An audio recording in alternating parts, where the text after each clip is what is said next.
In an unexpected twist, Sintez Galindo has wrapped up the championship with 2 rounds to spare.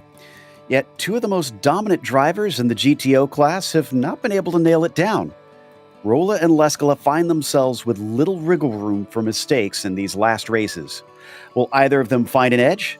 We'll find out soon as we get ready to watch round 11 of the Camel GT series, and you'll see it all live here on the Global SimRacing Channel. Hi, I'm Joe Peak, and with me in the booth is Adam Lindgren. Behind the scenes is our director, Robert O'Brien, and he's using cameras provided by Dougie Beard. Silverstone's legacy layout has quite a bit of a different character to its modern version. In case you may have forgotten the way it used to be, let's head to our track guide. Welcome to Silverstone. Most famously known for being the first circuit to host a round of Formula One, this place has since become synonymous with British motorsports. Hosting everything from sports cars to touring cars to open wheels and even motorcycles, it's a track that fits a wide variety of vehicles. With 5 different layouts to choose from, you've got a little something for any level of racing. The longest of those layouts boasts 17 turns over more than 3 miles or 5 kilometers, so it can take a bit to get around it, even in higher-powered machinery. Its main characteristics are the long straights, swift corners, and general lack of elevation change. Its most famous set of turns is definitely the Maggots-Beckett sequence, in which anything with high downforce finds itself challenged with the rapid changes of direction. While there is a fair bit of paved runoff in quick corners like Copse and Stowe, the time lost from going off can be costly. There's a few turns with opportunities for overtaking, including Vale, Abbey, and Priory, but in cars with less horsepower, expect the slipstream to be where many attempt to get by. The Hangar Straight is perhaps the most notorious for draft battles to erupt. All in all, this versatile racetrack located just northwest of London provides both history in its roots and action on the tarmac. The huge number of British fans that typically attend events are seldom left wanting.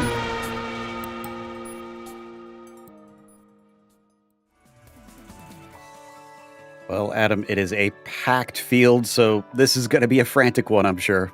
Yeah, absolutely, Joe, and I want to welcome all the drivers to the fastest layout of Silverstone here in iRacing, featuring 16 turns and 3.14 miles or just over 5 kilometers. This blast from the past is definitely most suited for the Nissan with its myriad of high-speed sweepers and long straights, with the only struggle being Brooklands and Luffield in the traffic. The Audis, on the other hand, well, they're not really suited for this place. They really struggle here with all those high-speed sweepers burning off their front tires, making the corner exits crucial to keep the car fast on the straights. Multiclass here is terrifying, with both the Nissans and the Audis in absolute flow mode on the ragged edge of grip at all times. But they have a speed difference of around 30 miles per hour through the sweepers, not to mention the sheer amount of times the line changes from left to right, making navigation around each other a real challenge. This is going to be an interesting, close race, hopefully with lots of battling, Joe, and whoever can lose the least amount of time here in traffic will likely come out the victor. Yeah, I have a feeling you're right on that one, that traffic's going to be highly decisive today. Well, let's take a look at the championship while we've got the opportunity, though. As I mentioned, Aitor Sintez Galindo has wrapped it up. Aaron Humphrey and Seamus Power cannot catch him. Fabian Jungbluth also close in there. But look at that. 3 points between second, third, and fourth. P2 is going to be hotly contested. They've honestly still got Jason Clapper hot on their heels, along with Brendan Lim and Farron Grau as well. So make sure and watch out for that mid-pack. It is going to be frantic.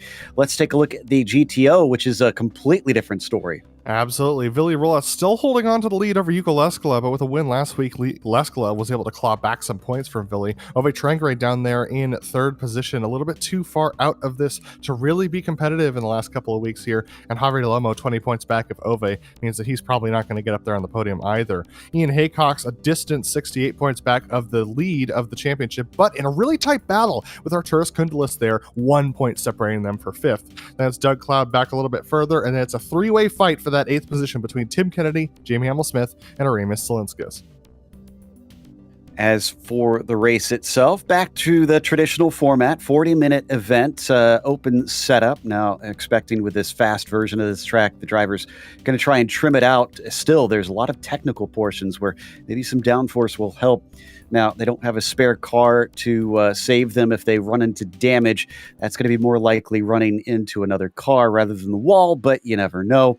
There are plenty of places to run off the course, though, and accrue incident points at 17 of them. They're going to wind up with a drive-through penalty, and disqualification will be at 25. So keep it within the track boundaries. Certainly here, Cops Corner going to be one of those places where they're going to be watching out for that. As we wait for drivers to set times here, it's a bit of a longer lap, especially for the Audis, but they'll get around in time for two of them.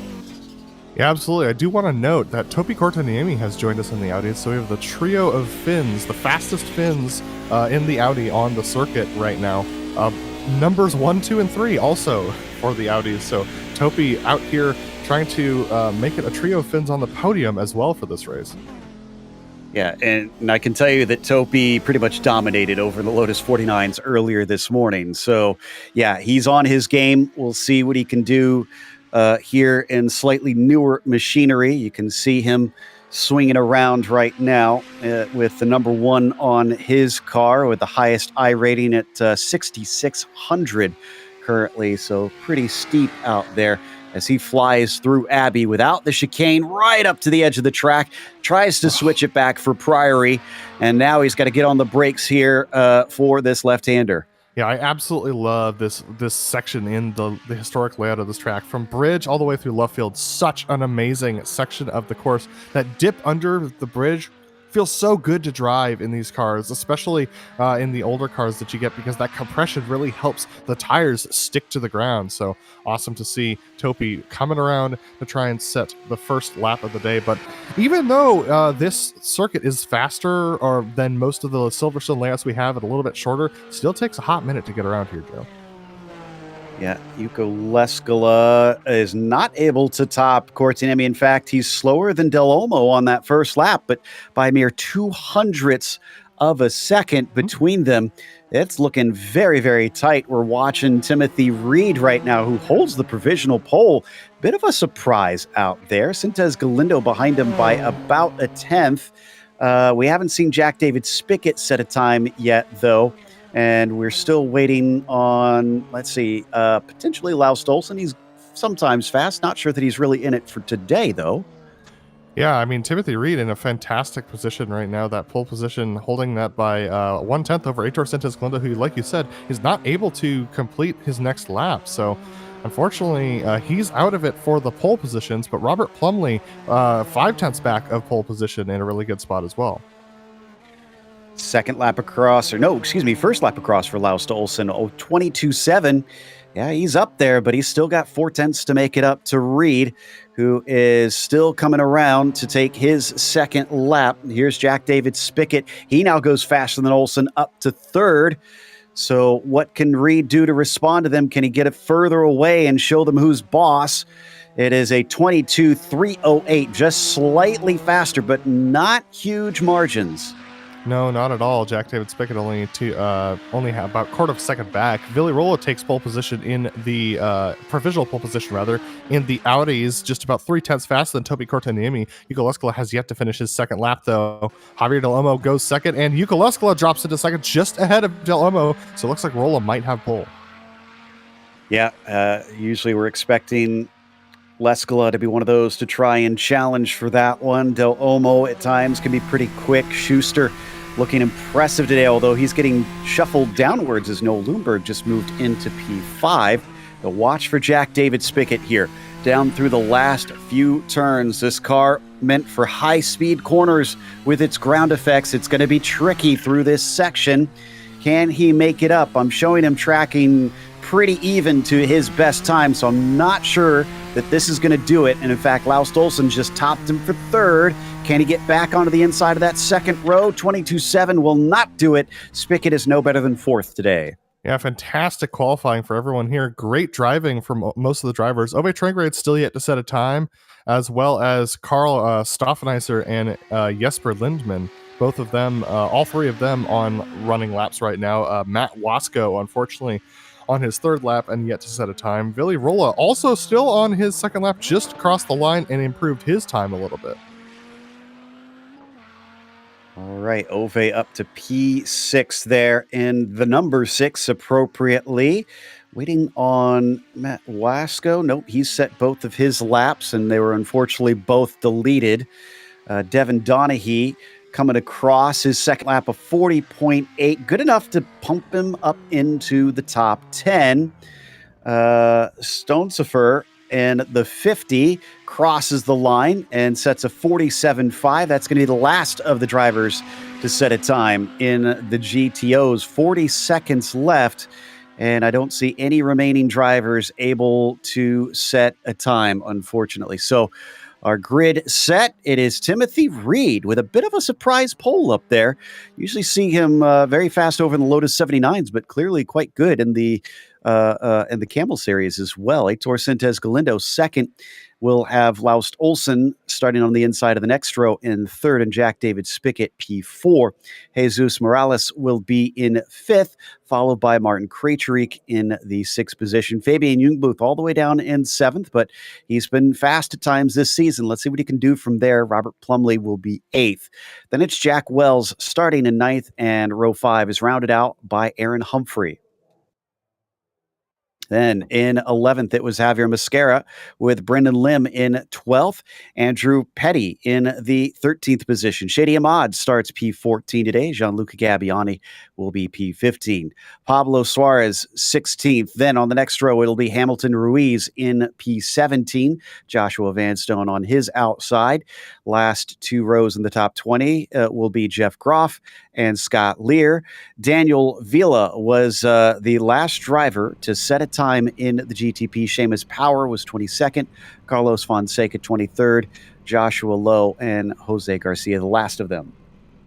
Absolutely. And then for the Audis, we've got Villy Rolla on pole position over Yuko Leskala.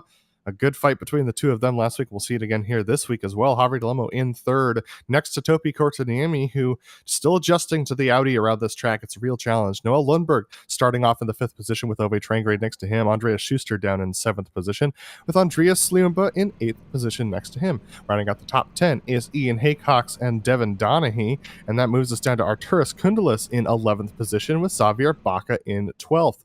Jamie Himmel-Smith starts off on the sixth row with Doug Cloud next to him on row 7. Then it's Alfonso Fernandez on row 8 in 15th with Tim Kennedy in 16th position. We got Mickey Friesen in 17th with Cody Blackledge in 18th position. Daniel Repetto and Alejandro Silve Carge round out your top 20 with Bjorn Ackerman in 21st and Carl Stonesifer, the last driver to set a time, in 22nd.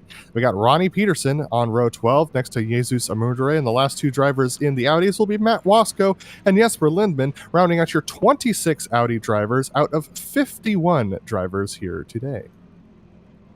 Waiting for the pace car to lead them around on the pace lap. It's a little bit cool with it being late in the day. It's 7:30 p.m. virtual standard time here in Silverstone, so just below 70 degrees Fahrenheit, and a little bit of wind, but not much, I think, as long as it doesn't gust around. Shouldn't bother the drivers, I think, today. So they take off, and we should have plenty of sunlight left, and it's a good thing, too, because, yes, it does look a little bit dark, but those Audis actually don't have headlights. Yeah, with the cloud cover, it might get dark-ish, but the Audis should be fine going around this track for the next 40 minutes, so should be okay as far as the weather is concerned, but I think they're going to be more concerned about the Nissans trying to weave in and out of them, especially through the Maggins and Beckett sequence just after the start-finish straight. And I expect it would be about 3-ish laps before our Nissans hit the back of the Audi traffic. But I would expect some close racing from the start until then. Be curious to see what happens with Kortaniemi here today, with him coming in. Qualifying fourth. Now, he took the pole over the Lotus 49s and basically raced from the front and ran away from everybody. Doesn't look like that will be the case here today. And Rolla and Leskala are both hard competitors, his fellow Finns. And don't count out Javier Del Olmo, who usually looks pretty fast himself as we ride on board with the pace car, looking at our GTP field. Big credit to Heitor Sintez Galindo. I believe, if my count is correct, this is his third championship he has won of the GTPs. Extremely impressive, and all credit to him with his consistency. He's not often, like, he does win a decent amount of races, but he doesn't dominate in the same way that Yuka Leskala does. But with Leskala's domination, note that Leskala hasn't sealed up the championship yet. Heitor Sintez Galindo is always a top 5, top 3 driver, and that's what sealed the deal for him this early on in the season. Whereas Yuko can run hot or cold, and when he's hot, he's real hot and winning all the time. But when he's cold, he can fall off a little bit, and so that is why we see him being really challenged by Billy Rolla this season, who's a little bit more consistent. So it's just interesting to see the differences in the driving styles and the differences in the driving strategies as far as what it takes to seal up a championship.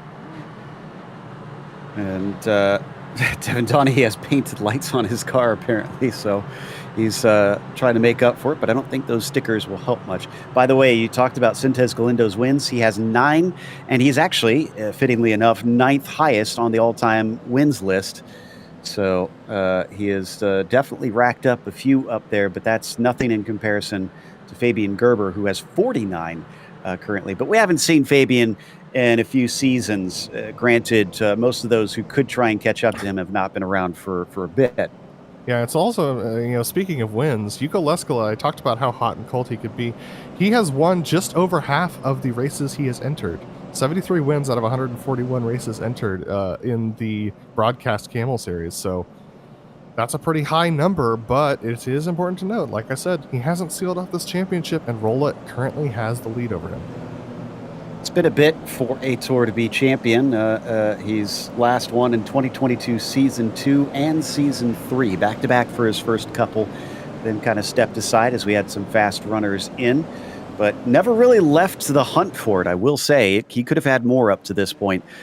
But as we get ready to go, the green flag is out. Timothy Reed going to try and put one over him, even though he's wrapped up the points. Laust Olsen down to the inside into Copps. Can he get it done and take second place away? Not quite. It carries on down into Maggots and Beckett's, and eventually they're going to have to get single file. It looks like Sintez Galindo will be second. Let's go to the GTOs. GTO's got a good start for Billy Rolla and Yuka Leskala. Looks like Alejandro Silvetti Carde and Cody Blackledge having some trouble in the back of the pack, but most of the Audis being fairly nice through the final sector as they start a good 10 seconds behind the Nissan. So they were actually going through Priory and Brooklands on the start of this race, but now it's on to the fast stuff with Billy Rolla leading over Yuka Leskala. And who's that going off into the background? That is Ove Trangere taking it very, very deep through Copps. Oh, and unfortunately at the back, we've got a big wreck. Matt Wasco and Jesper Lindman, it looks like, involved in that one. Perhaps a third car. I didn't quite pick him out there on the screen. So a bit messy at the back, but clean at the front for the GTOs. Absolutely a good start for most of the classes here. The GTP's off to a raring start. Timothy Reed out to a 1.5 second lead already over Heitor Sintez Galindo. Laust Olsen hanging on to the back of him. It's a nice battle for ninth position between Aaron Humphreys and Jack Wells, as well as Brendan Lim, the three of them in a very tight fight. And who is that off? That's Aaron Humphreys, who actually goes off track a little bit there. Might have made a little bit of contact. And this is important for Humphrey. Remember, he is second in the points, fighting closely with Power and Fabian Jungbluth. He needs to not give away too many, because going into the final round, he could be really under the gun. Right now, he's fallen to 15th. The last position to score a point here in their system is down to the inside. That was Ruiz on a mod. Absolutely. Very tight fighting for all of these Nissans as they're starting their second lap here, going through Maggots and Beckett's, sweeping through these corners. It's a real challenge for these GTPs when they're in tight traffic to keep the aerodynamics on that front nose to allow that thing to turn. Otherwise, it gets very tight coming out of the corners. But you have to make sure that you hit Chapel just right. Otherwise, you're not going to have the speed down Hanger Straight that you need. Take a look at Fabian Jungbluth as he's clawing up to the back of Martin Krejcik. Yep, Jungbluth in 7th position. That would definitely be high enough for him to try and move ahead. Not sure what the drop weeks, though, are on them. I'll have to check on that in a bit to see if that would save Humphrey as they fly down to the Beckett's sequence. No, excuse me, through Abbey here. He's chasing on Martin Krejcik for that 6th position. Absolutely, and this is all important points, positions for Jungbluth, for Krejcik, all of these drivers who are trying to duke it out for that second position in the championship. They fight like it's a championship fight every single race, and this is, you see why, because at any given moment, the traffic can take away an opportunity from a driver. So real challenge for all these drivers to keep their heads around what a championship battle looks like. Timothy Reed, though, fastest lap again, a 23.9. Cops once more. That was a pretty decent exit here. Let's see if Kratrick's going to be willing to give it up. Can't get the overlap, and they'll stay in line. And we've had a problem for Javier Mascara, who's facing the wrong way out of Cops, but he didn't hit anything, but he did get help from Gabbiani to turn him the wrong way. Yeah, Gabbiani and Mascara tend to be next to each other throughout the races, and unfortunately coming together just a little bit through Cops. Similar to the Hamilton Verstappen incident, but not quite as aggressive. But take a look at this. That was Fabian Jungluth. Here's Ove Trangrade trying to fight his way back after his overshoot through Cops on lap 1. That's Ian Haycox in front of him, Arturas Kundalis, as well as Siumba and Schuster. Basically, this is a battle for 6. We're going to watch from Ian Haycox now, flying down into the front stretch, the old pit straight, which has been replaced now in modern day. Absolutely, his old pit straight, fairly short into the very challenging Cops corner, a flat right 90-degree corner at medium speed, which is pretty much the worst kind of corner you can do in the Audi. It makes it a real challenge. And then we go into the Maggots and Beckett sequence, which in the Nissan is a very finesse sort of sequence.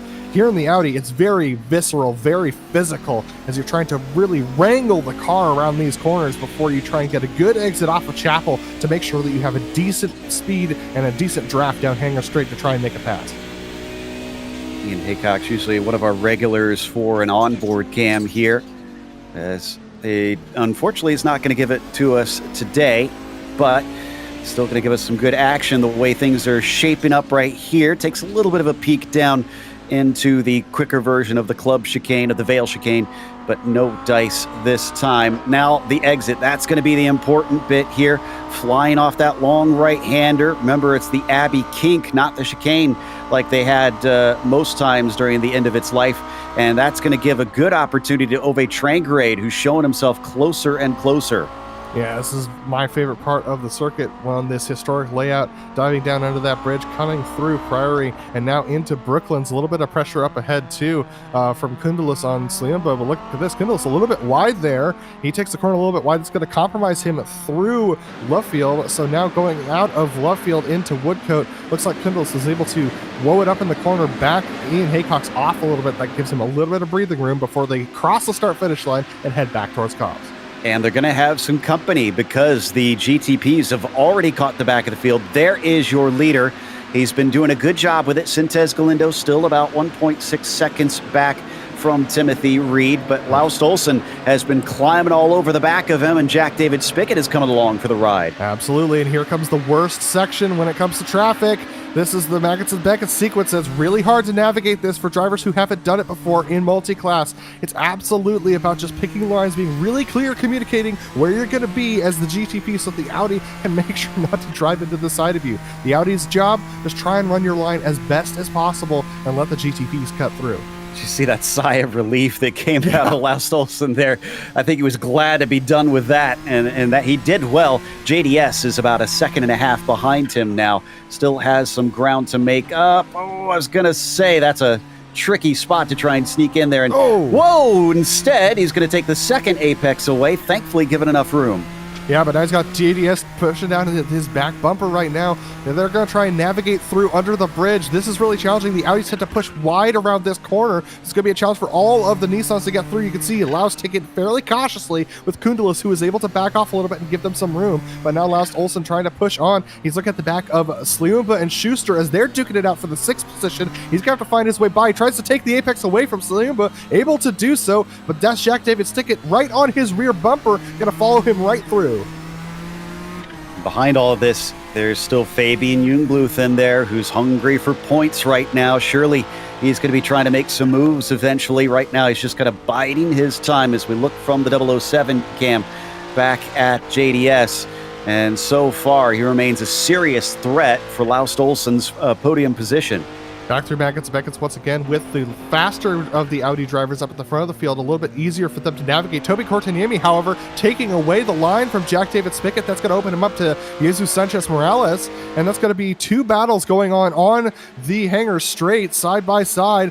The Audis trying to make themselves work it out. Look at this tight stuff. Jack David Spickett down to the inside. Sorry, it's Jesus Sanchez Morales to the inside. Jack David Spickett can't do it. They're going past Yuko Leskola and Billy Rolla, our leaders in the GTOs. And look at this. Rolla trying to navigate as quickly as he can through these corners, giving the GTPs the inside line. And Soapy nearly got by Del Olmo as well in that one, so that was a little bit scary. Behind them, you could see as we look at Yuko Leskola, second place. He's only behind by 0.7 of a second. Oh. Will there be anything out of this traffic that allows him to get within striking range? Not yet. Robert Plumley is his next hope. 10th position in the GTPs, but Robert's actually going to be taking away some of the inside lines, I believe, from Yuko Leskola. Leskola very slow through Brooklands, but now into Luffield once again. He's going to be trying to bleed out to the outside there. Plumley not able to get the speed down off the corners. The Audis actually accelerate faster than the Nissans from slow speed corners. That gives Leskola an opportunity, but he's still 1 second back of Rolla. Yeah, he needs a little bit more than that, as that was Topi in the background, nearly forcing Brendan Lim off the track. But Lim doing what they always advise against. He went around the outside, and speaking of around the outside, that was Del Olmo, very, very wide. Somehow didn't lose enough pace that Cortiniemi is going to be able to sneak past. That being said, his tires are going to be pretty hot going into this next straightaway, but actually the Nissan battle up ahead of them is also intense for 12th position between Brendan Lim, Aaron Humphreys, Pablo Suarez, Seamus Power. All of them duking it out down the hangar straight, nearly 4 wide. Indeed, and on the inside, it's Humphrey. To the outside, it is Lim. Lim's going to lose out as well to Vanstone. Not a driver we see a lot here. Josh in the 37, as he tries to hang on. It's not going to keep him on the inside of Club Corner. But Humphrey up to 12th now. Remember, he was down to 15th before. He's made up a few spots, but he's got a ways to go before he catches Jungbluth. Absolutely. A good run from all these Nissans. They're now free and clear of the Audis that could battle themselves at the moment.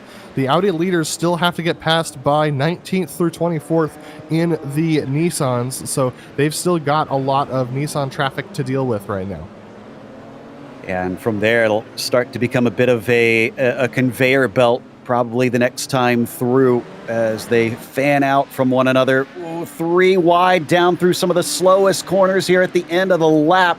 This is Sliomba, who is going to try and hold the inside, but he cannot, and ducking back underneath. That was beautiful stuff from Kundalis.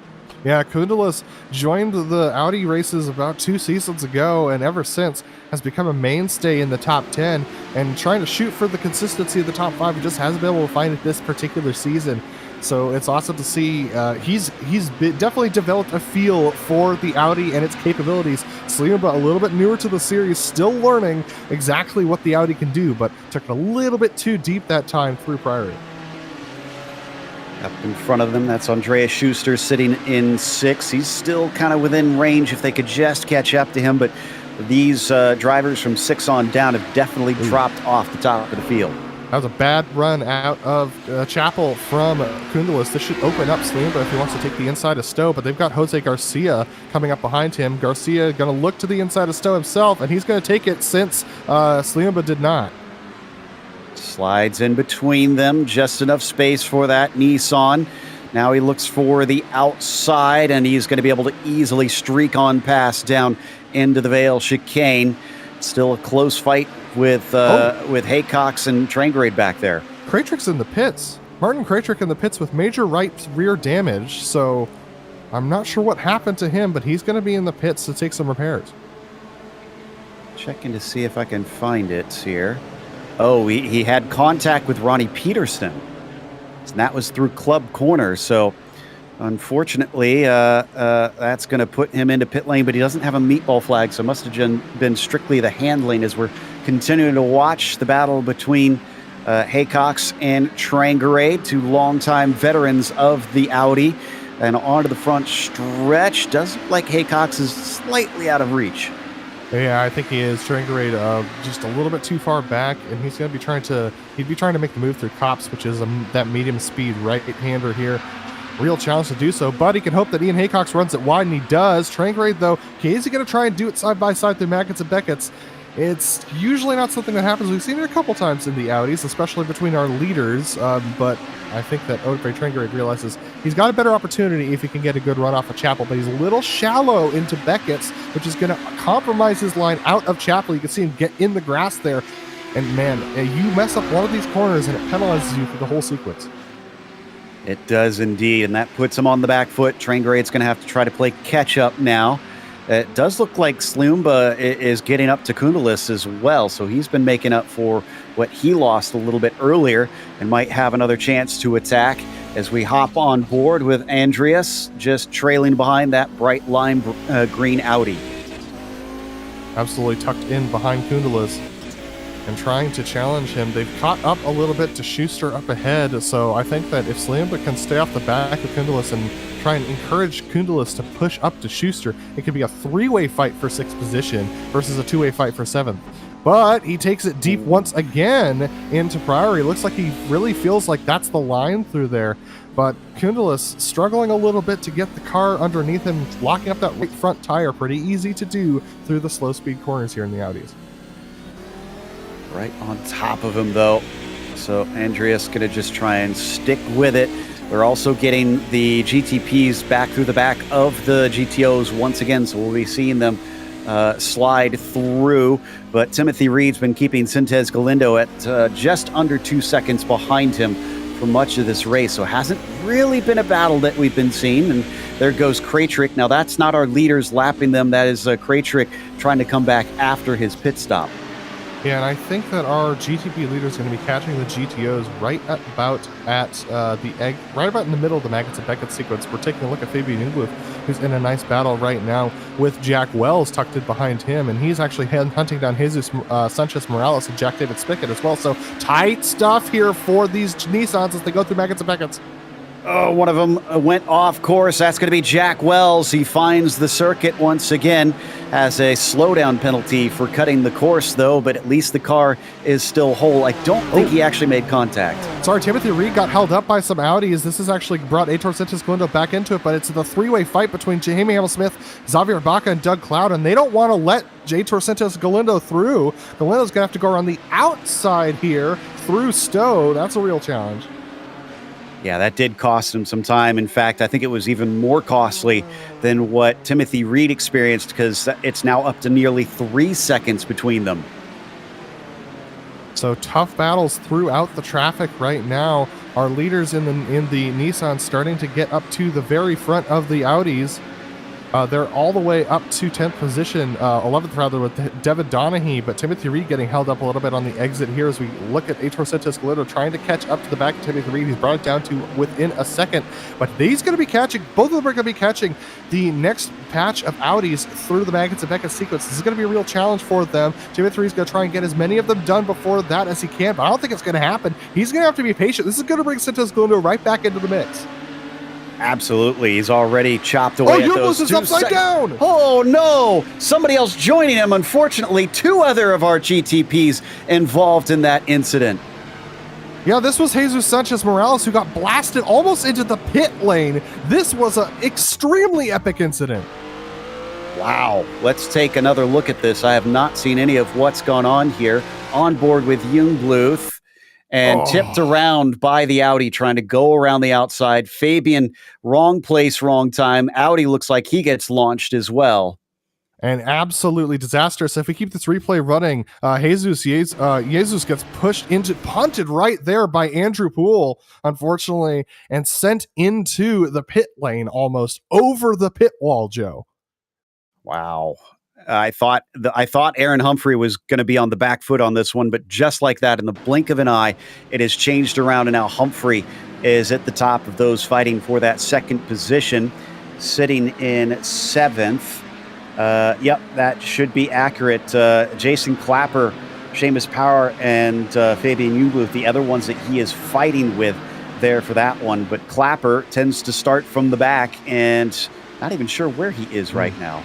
So Aitor Sintes Galindo is catching up to the back of Javi Del Olmo right now. Timothy Reed is going past our leaders before the Maggots and Beckett sequence. He's going to get past Yuka Leskala. Billy Rolla, on the other hand, is going to be another challenge for him. He should be able to navigate right there. So past Rolla, Aitor Sintes Galindo is going to have his exit from Chapel compromised. This should stretch out the lead for Timothy Reed a little bit. So there is Sintes Galindo going around the outside, and he's going to be able to navigate through both of them. But Timothy Reed back up to 2 seconds and now free and clear of the Audi traffic. But the Audis now, because of all the incidents that have been going on, have started to spread out a little bit. So this is going to be a real challenge for the Nissans, as they're going to have to continuously contend with Audi traffic most of the way through the lap. Also, apologies, Jason Clapper is not racing today, so he's definitely going to be losing some points as we watch our leader in that class, Timothy Reed, try to run away from Aitor Sintes Galindo. Amazingly, in all of them being held up, Lars Stolsen is still about 4 seconds behind them as well. There he is on screen now. He's just gotten by some of the traffic himself, so he's got room to grow here to try and get up to them. Gianluca Gabbiani, in the meantime, is trying to chase on Aaron Humphrey for that position right back. They've got Robert Plumley in front of them. Plumley making a brave move on the outside of Bridge. Absolutely, Plumley able to get past Sliumba. Humphrey now is going to try and navigate his way through a little bit, almost some rear-to-rear rear-front contact there between the Audis and the Nissans, and the Nissans slowing down for the Audis up ahead.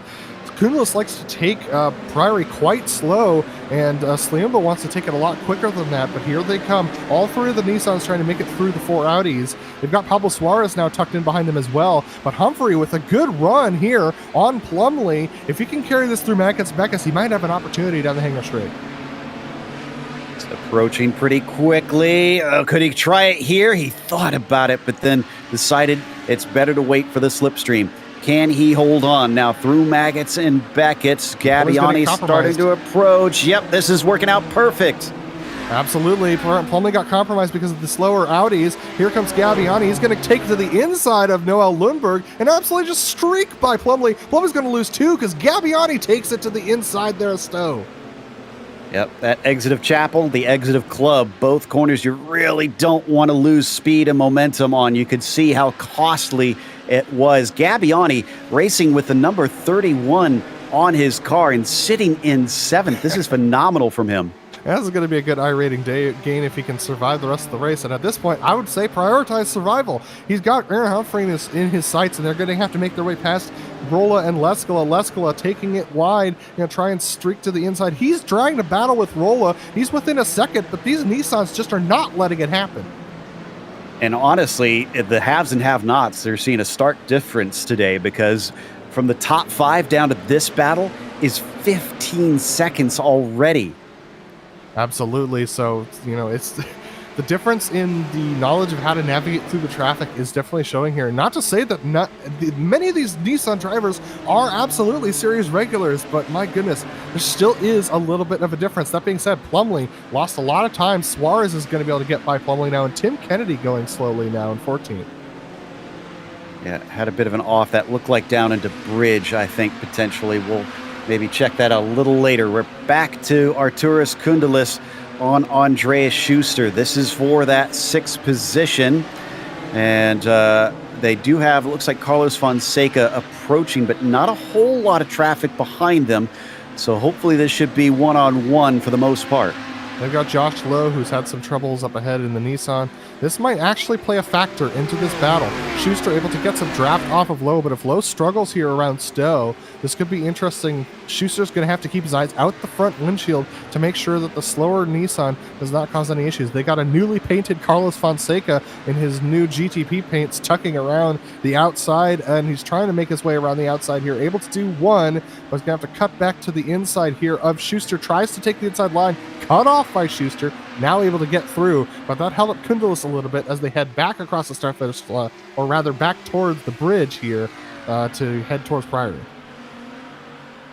Yep, one of the few spots with some significant elevation change as it dips down into that right-hander. And these drivers all still very fiercely fighting. It might be for only 6th position, but for them, they're valuable championship points, especially for guys like Schuster, for Kundalis, for Ian Haycox, for Ove Trangerade out there that want to try and raise their position as much as possible. They're going to get interrupted now by Jeff Groff, who might actually get a good break here down the front stretch. He'll get most of them, if not all. Absolutely. So Jeff Groff navigating his way through. Scott Lear as well. They're battling for 16th position in the Nissans. And Kundelis and Schuster up ahead. Wow. The Nissan's absolutely splitting the field. And Ian Haycox goes off in the background. Wow, he saved it. This is impressive. Wow. I had missed that even. I was so concentrated on that fight between Lear and Groff because they were banging doors that Ian Haycox basically skidded off into the grass at one of his home circuits here, based in the UK. Thankfully, he's able to keep it going and didn't even lose the position. No, I guess he lost to Trangerade, so he falls to 10th, but didn't lose anything beyond that. No, and able to cool down the tires with the grass just a little bit there. So unfortunately for Ian, just got the outside tires into the grass on the exit of Cops. That slid him all the way towards the inside wall through Beckett's, but through approaching Maggots, but didn't quite hit the wall there, able to bring it back on. Here's Seamus Power, though, duking it out with Robert Plumley, trying to get back past Plumley so Seamus Power able to tuck his way past Plumley through Cops. So Seamus Power up to 9th now. He's trying to run away from Brendan Lim because those two in a fight for that second place, although they're not going to be earning nearly as many points as Aaron Humphrey up there in 6th position, who's looking a lot better, if not great this time. Just had to make up for his loss early on in the race. So Seamus Power now in the top 10. Suarez is the next up the road by about 4 seconds, but we're down to only 15 minutes left. We're well past the halfway point, and this race is dwindling down. Jack Wells in a nice battle himself. He's up here in the 5th position, trying to duke it out with Jack David Spickett for 4th. And they're tucked in with some traffic as well. That traffic being Josh Vanstone, who's going to hold up Wells. Wells, unfortunately, getting held up there. Going to lose about half a second to Spickett up ahead. Up into Cops. A little too far apart this time between the pair of them. JDS, we've seen a lot of him here and in the Lotus 79 Sunday Grand Prix Series. Ooh, this is going to be a bad spot to catch Doug Cloud, though. Finds just enough space, and that actually separates himself from Jack Wells. And Wells a little timid, not willing to risk it completely, and falls back by a few more tenths. Absolutely compromised Doug Cloud there. He had to take evasive action to make sure not to hit the side of Wells. So unfortunately, Jack falling back a little bit further there. I do want to say, though, the lead of the GTOs has started to become a battle between Vili Rolla and Yuko Leskola. Leskola needs to pass Rolla to try and claw back any sort of semblance of a championship fight with Rolla. If Rolla wins this one, unless Rolla wrecks out next week, he's going to secure the championship more or less. So Leskola has some work to do. He's got to get past Rolla to try and make this to try and make this championship win work for the lead of the GTOs. Back to Yuko here on your screen now. Javier Del Olmo also kind of watching the two of them start battling and get a little too caught up into it. Javier could maybe steal a victory away himself as we watch them slide through the Maggots and Beckett sequence once again. Behind them, they will have, I think, Martin Krajcik through. And it does look like our leader in the GTPs is approaching. So they'll get another one of the field having to kind of slide their way by them in just a moment. And unfortunately for them, it's going to be close to the last few laps. Yeah, absolutely. So Yuko Leskola has some work to do to try and make this work on Vili Rolla. He's going to have to hope for some traffic to play a factor, because otherwise Rolla's just being extremely consistent. While Yuko seems to be faster, being faster around this circuit is way more simple than trying to pass somebody around this circuit. Indeed. And there is Krajcik, who I mentioned, coming up behind them now. So caught them up in about a lap. He's going to be able to slide him out of the way. But this is not helping either of them. He takes the apex away and nudges him out. Tries to hold on to it. Keeps the four-wheel drift going. There goes Leskola into the lead. Snatches it up. That's exactly what I was talking about. Yuko's going to have to hope for something to happen to Rolla, and Krajcik was the answer to that problem. Well, they all know that this is one of the parts of this style of racing, and Camel GT often finds itself doing that. So can Villirola come back from that after he's been running such a good race up till now, holding on to that lead all the way up till there, and just seeing it slip through his fingers as he gets a little bit of a rude shove to the side. Now they're being met by Timothy Reed. So here comes the rest of the GTP field. I've seen some people ask before, why doesn't a driver who becomes taking advantage of that opportunity, why don't they give that position back? Well, that's just part and parcel of this particular style of racing. The traffic giveth, the traffic taketh away, and sometimes the traffic taketh away very dramatically. And if it's not a fault of the other driver in your class, there's really no reason to hand back that position. So I think it's one of those things where you just have to understand that that's part of the give and take of this series. And unless you particularly make contact with another driver in your own class to cause an issue like that, there's no reason to give that spot back. Yep, you're going to find it returned sooner rather than later with this traffic, and someone will probably kind of put you in a rough spot as well. Speaking of a rough spot, here comes Pablo Suarez, having to bob and weave through the GTOs as he chases Gabbiani. They go through Abby, and that slows down Gabbiani as well as Humphrey. All of them trying to get into there, and Gabbiani loses control, spins out. Thankfully, nobody hits him.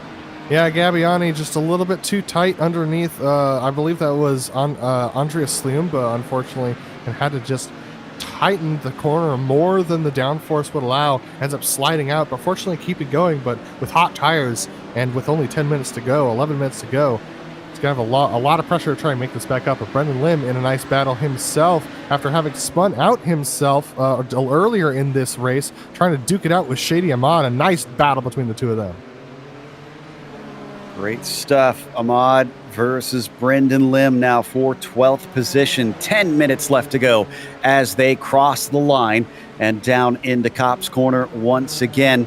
They've got Robert Plumley a little bit up the ways, but he's starting to hit quite a bit of traffic in front of him as well. So this could change the look of it. Here we go. Mosquera, I haven't talked about him in a minute. That is the car of Fabian Jungbluth behind them, who is a lap down, 3 laps down actually. So he is not in this fight.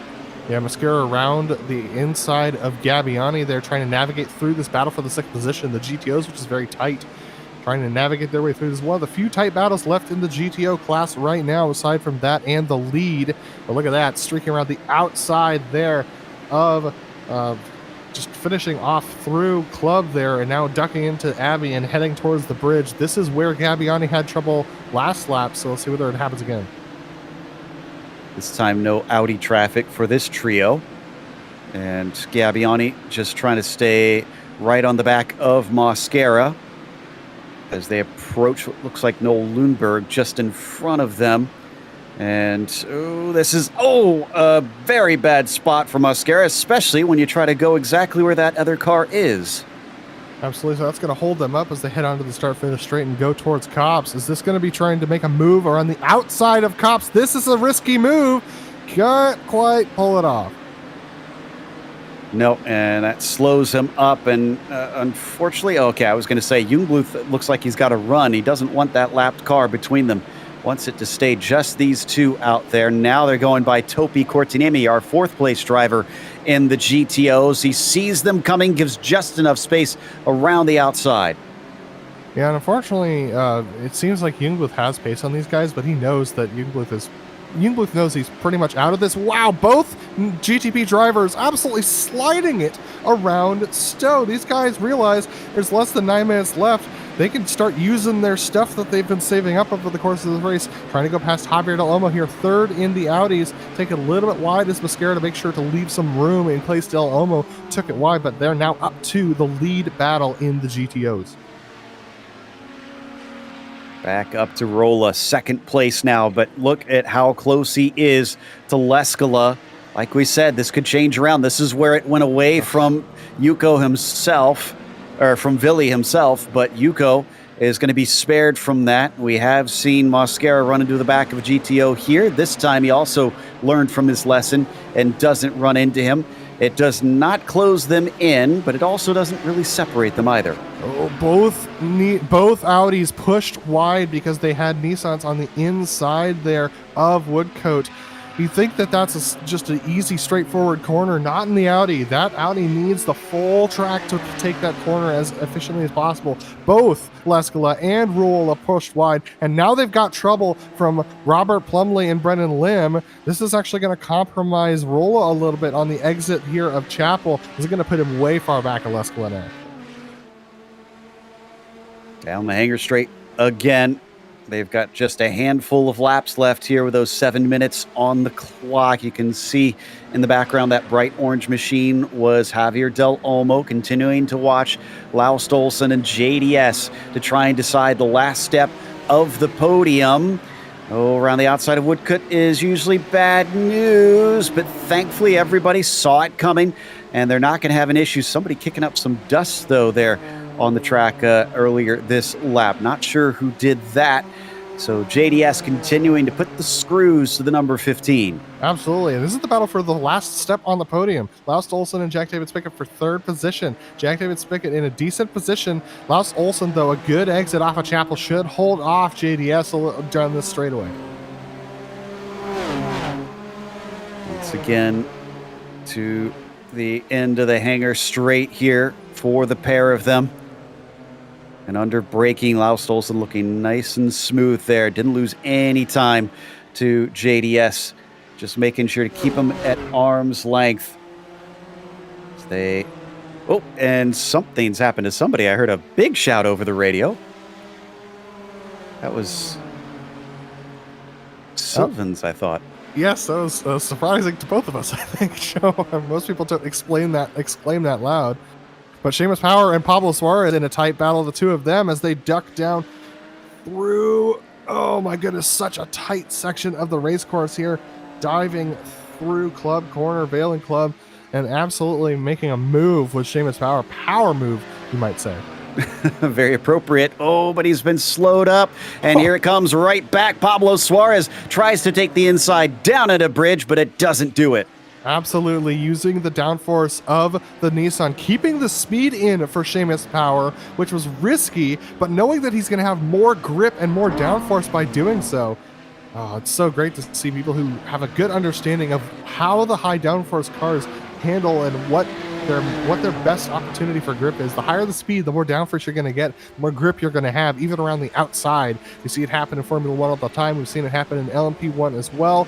And here we go once again. That's going to be Seamus Power held up by Alfonso Fernandez. Pablo Suarez looking to go side by side with Seamus through Maggots and Beckett's. No side by sides through Maggots and Beckett's today, unfortunately. Whoa, that was a lot of that inside there for Seamus Power. No cut course penalty, but my goodness, he was two wheels fully into the grass down through the Maggots and Beckett sequence.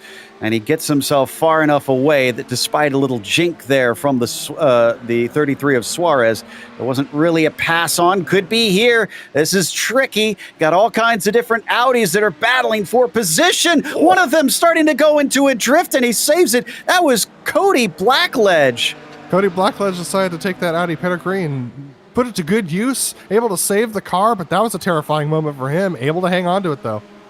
Last thing you want to do is lose control of your car and take out the other class through no fault of their own. So kudos to Cody to just keep his foot in it and manage to not run into anything or anybody. But as this battle rages on, also we might want to go to Laust Olsen and JDS because they are very close together for third.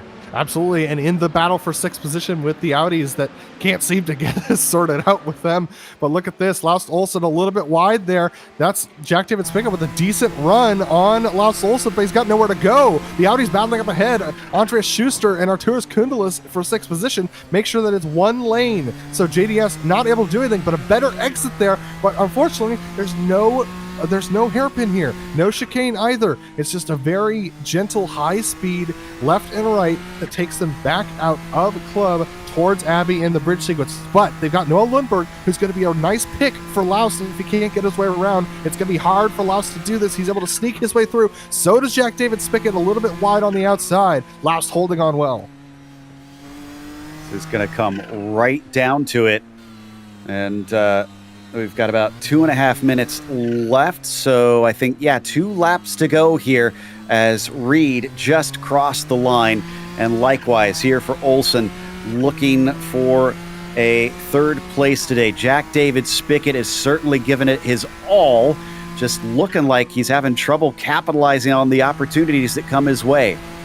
Absolutely. Past they go. Topi Kortanimi. Jack David Spickett, unfortunately, off track through Cops, so that's going to compromise him and put him behind Topi as he goes through Maggots, and Beckett's able to get past through the second half of Maggots, but that frees and clears Laust. Also, they are going to go by your leader in the GTOs, so they're going to get one less lap themselves. There you can see that's Yuko Leskala with Vili Rola still tight to his heels, hoping he could maybe grab it back at the last moment. And I wouldn't put it past these cars that something could erupt between them. There goes Laust, who has really put some distance on Jack David Spickett since we last looked at him. Yeah, that's because Jack went wide through Cops, as I mentioned, so unfortunately losing about 2.5 seconds there. But Leskala and Rolla, they just got passed by Timothy Reed. This means that they're on the penultimate lap for these drivers, so Rolla's got some work to do if he wants to try and put Leskala behind him. But Leskala in a good position to try and close that points gap for the last race of the season. White flag wave for Timothy Reed. Last lap as everybody who comes across behind him will also find into Cop's corner.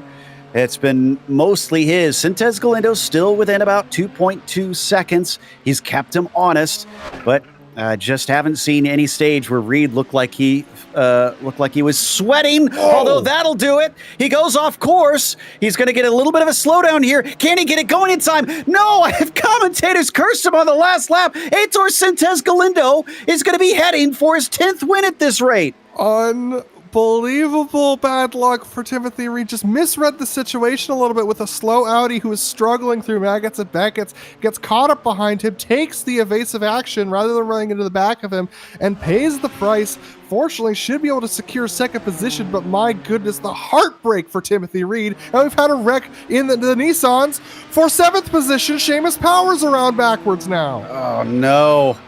And I think Gianluca Gabbiani involved in that one as well. So it's suddenly kicking off here, and not in a good way for a few drivers. But this man, I don't know that Heitor expected this here at the very end after he spent all the time looking at the rear wing of the number 5. Just one little moment. And look at the damage he's got. When did he get that? He's survived dealing with that. The number 9 will take win number 10 here as Heitor Sintez Galindo celebrates his new championship. Absolutely, and as he's doing so, Yuko Leskala coming home with a pretty secure win over Vili Rola. A great race for him. Laust Olsen as well. I got to be honest with you, there's a nice battle between Arturas Kundelis, Andreas Sliumba, and Andreas Schuster as well, duking it out. So Laust Olsen, a good finish. And we gotta go to Leskala because he comes across the line just now and takes victory down in the GTOs over Ruola. We gotta go to 6, Joe. 6th position of the GTOs is very tight between Kundelis and Slium, but they've got some Nissan traffic that's cutting through as well. That's gonna take away the opportunity from Slium to get to Kundelis, but that was a punted Andreas Schuster who ends up at the back of this as well, as they were all duking it out with these Nissans. Wow. I said it was going to be frantic, and it is all the way down to the bitter end. And it looks like the last of our cars are now coming across the line. Wow. So this means that Rolla is going to have to take it down to the last race. Leskala outscoring him and narrowing the gap. We'll come back, hopefully get to talk to one or both of them. Stick around because we've got the official results as well as driver interviews on the way.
Welcome back to Silverstone. It was Heitor Sintes Galindo taking a shock win, only led a single lap of this race, and it was the last one.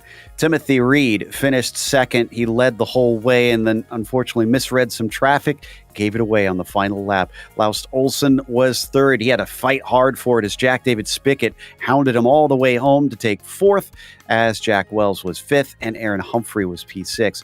Javier Mascara was the seventh place car at the end, with Brendan Lim in eighth and Joshua Lowe in ninth spot. Then it was Pablo Suarez to round out your top 10.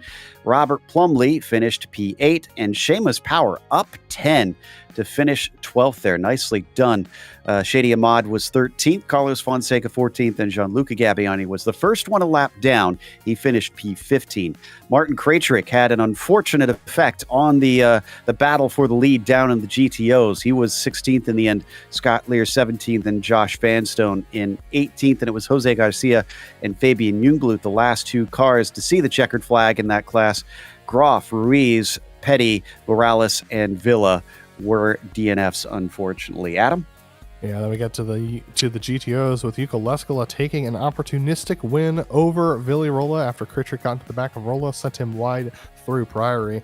Rolla coming home with that second position means that he has to fight even harder in the final round to try and take home the championship over the dominant Yuko Leskala. Javier Del Olmo comes home in a solid third position today, alone by himself, with Topi Cortademi having a very similar race down in fourth. Noel Lundberg able to hang on to that fifth position and do so while pulling away for the battle for sixth position, which was pretty much the rest of this screen. Arturas Kundalis, Andreas Slumba, Ian Haycox, Ove Trangrade, and Andreas Schuster all in that battle for sixth position, but it was Kundalis who was able to come out ahead. And then down on the 11th position was Devin Donahue with Jamie Hamill-Smith in 12th position. Doug Cloud coming home in 13th today, with Tim Kennedy having quite a few scary moments today, coming home in 14th position, with Cody Blackledge, our drifter of the day, coming home in 15th. Alejandro Silva Cardi was quite active on the radio in 16th position, with Alfonso Fernandez in 17th. Then Jesus Amurdure in 18th position, the first car a lap down. Mickey Friesen and Daniel Rapetto were also laps down when it came to finishing out the top 20. And then it comes to Ronnie Peterson, the last car to finish the race without significant issues. Xavier Bacca, Bjorn Ackerman, Carl Stonesifer, and Matt Wasco, as well as Jesper Lindben, had trouble. So we've got our winner in the prototypes ready to talk to us. Heitor Sintes Galindo, your 10th victory ever here in the Camel Series. And doesn't matter how many laps you lead, it's just that last one, Heitor, eh? Absolutely. Well, the what opportunistic win. Unfortunately, I feel kind of bad for Timothy. He's been doing an awesome race right until the end, but yeah, I was kind of frustrated with the traffic, but in the end, I compensated somehow. I didn't expect this win. Absolutely, I was already content with P2, but hey, I'm very, very happy with this one. This is quite the way to celebrate your third championship that you've now taken. We're going to wrap things up, though, at Detroit next time, which is certainly going to be difficult. I mean, can you survive the madness that is that track? To be fair, if I could survive 52 cars at Silverstone with all the traffic and Audis and everything, I think I can manage Detroit. Regardless, it will be a challenge, absolutely. With 3 courses, it's always a gamble sometimes, and sometimes you have a lot of traffic. Sometimes not many problems as long as the Audis go one by one, not in packs like most of the time. But yeah, looking forward to next week and hopefully wrap up a very good season. Well, speaking of the season, let's talk about that as a whole. I have to admit, I did not expect that you would be, at the start of it, one of the ones that would be not only in the fight, but to wrap it up so early. How does it feel to have not only taken another championship, but done so with rounds to spare? Well, I mean, it's quite complicated for me to say because it's I think that all the time, when I finish the championship, and it's like I miss so many super quick drivers like Hugh, Gord, Finn, Sarto, Antti. Those guys that always go very fast and very clean as well. And of course, it's not that we have no fast drivers. Of course, Lause and Timothy and everything. It's very fast, but still, it's like we miss those super quick drivers, and it's always like I have the feeling of course I'm very happy to be 3-time champion. It's like it's nothing that I expected in the slightest when I started the series 4 years ago. But still, it's like I feel like I'm champion by default because there are no super quick drivers. But yeah, still very happy with this. I'm very happy with this championship. It's if they don't take it, I will try to take it. You gotta grab the opportunities given to you. Again, congratulations, and no matter what you say, I'd say this was well earned, sir. Thank you, Joe. Thank you, everybody. Thank you for the broadcast, and see you next week at Detroit. Heitor Sintez Galindo, winner and GTP champion here for this season. As up next, Adam has caught up with Laust Olsen, who got a podium today. Yeah, Laust a podium, but hard fought one for sure, especially with the heavy pressure from Jack David Spickett through the latter half of the race. Talk to me about your battle with him and the traffic today. Yeah, it was pressure most of the way. Both in the beginning, he stayed close for, I think, until we hit the GTO field the first time, and then Jackie lost some time in that first pass through the GTO field, got caught up one of the later times we passed those GTOs. So traffic gives and takes. I think we were also Tim and Heitor, we were all pretty much matched pace-wise in free air, but as usual I tend to lose a little more in traffic, and they got away up in the front, but it was a fun race and good pressure all the way. So we have this race here at Silverstone, definitely a Nissan-centric track, and next week we head to Detroit Belle Isle, which is a very Audi-centric track and one that the Nissans tend to struggle at. What are your thoughts heading into that, especially with that being the final round of the season? I find it. I like the track. It's fun to drive around, but man, it's easy to make a mistake there, and I don't have that good a track record keeping the car off the walls. So I'm kind of fearing that track a little bit, just for that one reason. But normally it's good fun to drive. So looking forward to it and hope I can keep it out of the walls. Well, Laust, another good finish. Is there anyone you want to shout out before we let you go? Oh, the Kamel GT community, great guys to race, and you guys for the great broadcast you do. Well, thanks for talking to us, Laust, and we'll see you next week at Belle Isle. Yeah, see you. Thanks. That was Laust Olsen, who finished in third in the GTPs. Back to you, Joe. That's going to wrap us up for today. So a big thank you to the Camel GT community for bringing us back for another season of coverage. And also thanks to the team today, Adam, Rob, and Dougie. Make sure to check out our social media, our website, and our merchandise store. And don't forget to subscribe to our YouTube channel so you don't miss a moment here on GSRC. Like we've been saying, Detroit is going to wrap things up. That's going to be a wild one. Saturday, June 3rd at 1 p.m. Eastern. And be sure to check out our other broadcasts listed here. But until next time, race clean, race hard. We'll see you on the track.